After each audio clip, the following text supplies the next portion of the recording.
জনমিয়া দেখি নাহি হেন রূপ, জনমিয়া দেখি নাহি হেন রূপ, চাঁদের মুকুর যেন চাঁদের স্বরূপ, পরশিয়া মনোহর চিত যেন ধর ধর, মধুকুপি ঘেরি যথা অবসর, পরশিয়া মনোহর চিত যেন ধর ধর, মধুকুপি ঘেরি যথা অবসর, ছোঁয়া চন্দন হার ফুল সজ্জা বাহার, ছোঁয়া চন্দন বলে দিই যে কিশোরবাবু আমাদের প্রবর্তক পত্রিকা যেটা দীর্ঘ বন্ধ থাকার পর আমরা অনেক প্রচেষ্টা নিয়ে আমরা বার করতে পেরেছি এবং এখনো চলছে।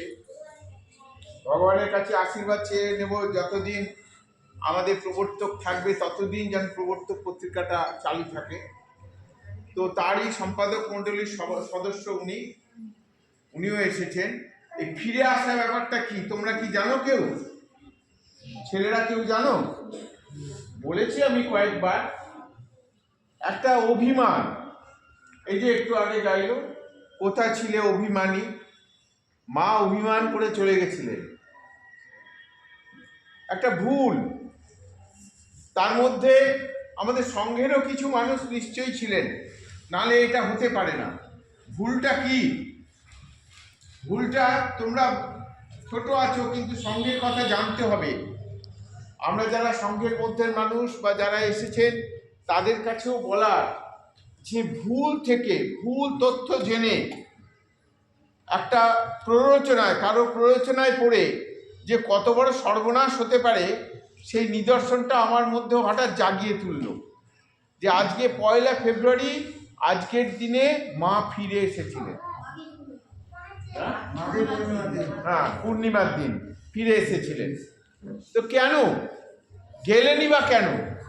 ওই যে বললাম, আমাদের সঙ্গ কেন মানুষের, আমাদের সমাজের মধ্যেই আছে। কিছু মানুষ ভুল জিনিস বোঝাবেন, কিছু ভুল তথ্য, যার কোনো ভিত্তি নেই, সেই রকম সংঘ জননীকে বোঝানো হয়েছিল। তার জন্য তিনি কার ওপরে অভিমান করেছিলেন জানো? সংঘগুরু মতিলাল রায় আমাদের গুরুর ওপর অভিমান করলেন। কেন না, একটা মেয়ে নিয়ে ঘটনা। আমি সঙ্গে সব থেকে ভালোবাসি একটা মেয়েকে, রিয়া মান্ডিকে আমি খুব ভালোবাসি। রিয়াকে আমি খুব ভালোবাসি। আগে একটু পড়াশোনা করতে, এই জন্য পড়াশোনাটা বন্ধ করে দিয়েছি, কিন্তু আমি ওকে ভালোবাসি। এবার এইটা নিয়ে যদি কেউ যারা উদ্দেশ্য প্রণোদিতভাবে এগিয়ে যায়, তারা ওইটাই করবে। তারা একটা ফাঁক খুঁজে একটা কিছু ঘটাবার চেষ্টা করবে। সেই ঘটনাটা ঘটানো হলো কাকে নিয়ে না, একদিন দুর্গাপূজার আগেই সংঘগুরু স্বপ্ন দেখেছিলেন একটা ছোট্ট মেয়ে ওনার কাছে আসছে, এবং সেই মেয়েটিকে বাস্তবে উনি দেখেছিলেন একটা পরিবার থেকে। সেই মেয়েটি আমাদের সঙ্গে এসেছে। সেই মেয়েটির নাম অমিয়া প্রসূন। সেই মেয়েটি আমাদের সংঘ জননীর কাছেই মানুষ হচ্ছিল। কিন্তু আবার চুপ করো, কিন্তু সংঘগুরুকে সে একেবারে সবসময় জড়িয়ে ধরত। আমাদের যেমন গিরিধারী সবাইকে জড়িয়ে ধরে, ও সেরকম জড়িয়ে ধরত।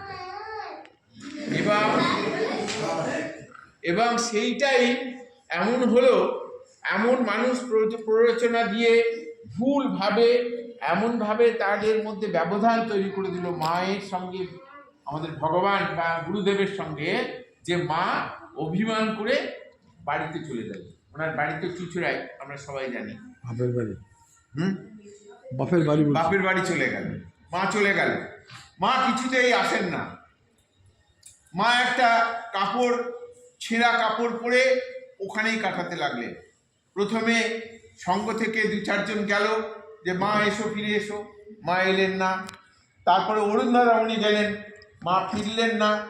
তারপরে সংঘগুরু গেলেন, অনেক বলে কয়ে বুঝিয়ে মা আবার ফিরে এলেন, আর আজকের দিনটাই ফিরে এলেন। এটা আমাদের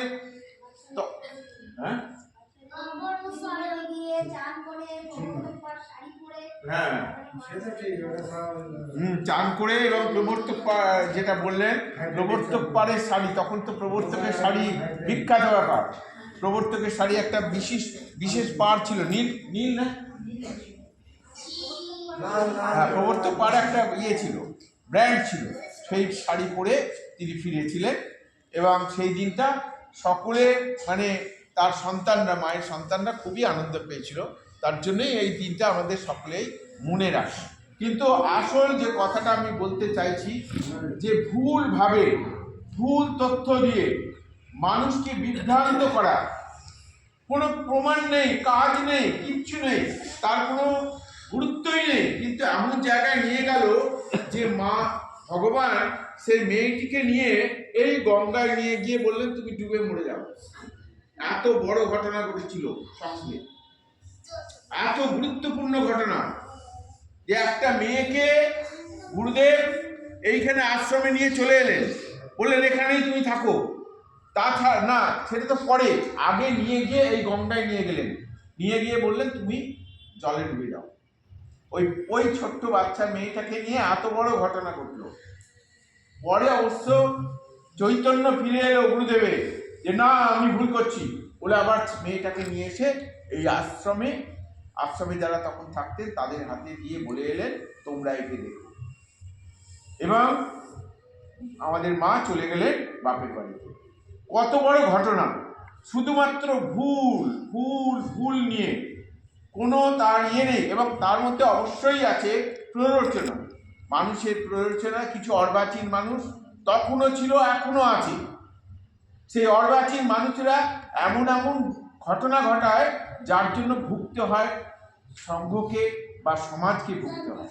আমাদের এই কদিন আগেই হঠাৎ একটা রটে গেল, আমাদের এখান থেকে নাকি আমরা ওই রামকৃষ্ণ ওল্ডে চমকে সব বিক্রি করে দিচ্ছি। কিছু অর্বাচীন মানুষ থাকে, তারা এটা বলে বেড়ালো, লিখিতভাবে দিতে আরম্ভ করলো, যার কোনো গুরুত্বই নেই। এইভাবেই হয়ে আসছে সমাজ। তখনও এইরকম অর্বাচীন মানুষদের নিয়ে মানে বিড়ম্বিত হতো, হ্যাঁ, পরে আবার সব ঠিক হয়ে যেত। তখনও ছিল, এখনো আছে। তো এই ঘটনাটা, এই দিনটাতে আমরা সংঘগুরুর যে বিচ্ছেদ, সংঘ জননীর যে বিচ্ছেদ, তাতে যে সংঘ যে কত সংকটময় পরিস্থিতি সৃষ্টি হলো, তার জীবন সঙ্গিনীর পাতায় পাতায় উল্লেখ করা আছে। যারা আমরা সংঘের মানুষ, যারা সকাল থেকে সন্ধ্যা পর্যন্ত সংঘের কথা ভাবি, সংঘের জন্য চেষ্টা করে যাচ্ছি, তারা এতে পীড়িত বোধ করি, কষ্ট হয় মনে।